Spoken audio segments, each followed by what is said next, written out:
On fabrique des profils. À chacun de ces profils, nous allons proposer des services que vous allez découvrir tout à l'heure. Vous voyez les données qu'on est capable d'utiliser aujourd'hui, votre dossier scolaire, les empreintes digitales que vous pouvez laisser à travers vos smartphones.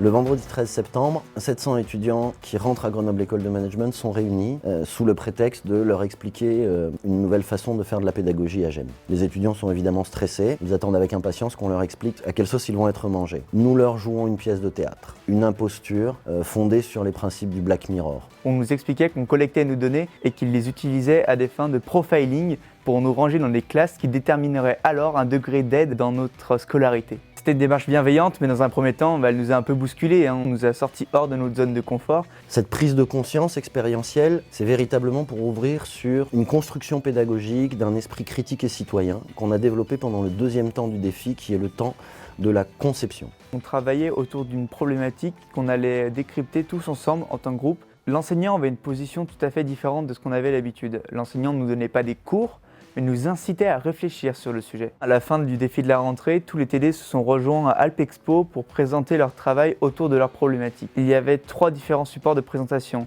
un flyer, un poster et une scénette. C'était une manière nouvelle de présenter notre travail. L'objectif de ce défi de la rentrée, et notamment de la mise en situation Black Mirror, c'était d'amener les étudiants à développer leur esprit critique et à être capables de prendre du recul, de mettre dans un contexte, de mettre dans une situation, de challenger, de questionner, de façon à être sûr que l'information qui est donnée soit finalement le reflet d'aucune influence ou d'aucune orientation. On peut imaginer que le format du défi de la rentrée puisse s'adapter. Imaginons par exemple une équipe de conseillers bancaires qui pourrait très bien se trouver dans une expérience, par exemple, qu'est-ce que vit un client d'une agence bancaire, travailler ensuite avec des formats d'intelligence collective sur la construction, la conception de nouvelles façons de répondre aux problématiques des clients, puis enfin arriver à livrer des solutions à leur direction. En tant que professionnel d'entreprise, j'ai trouvé ça super inspirant. Aujourd'hui, nos enjeux, c'est de décloisonner, d'aller chercher l'intelligence collective dans nos équipes.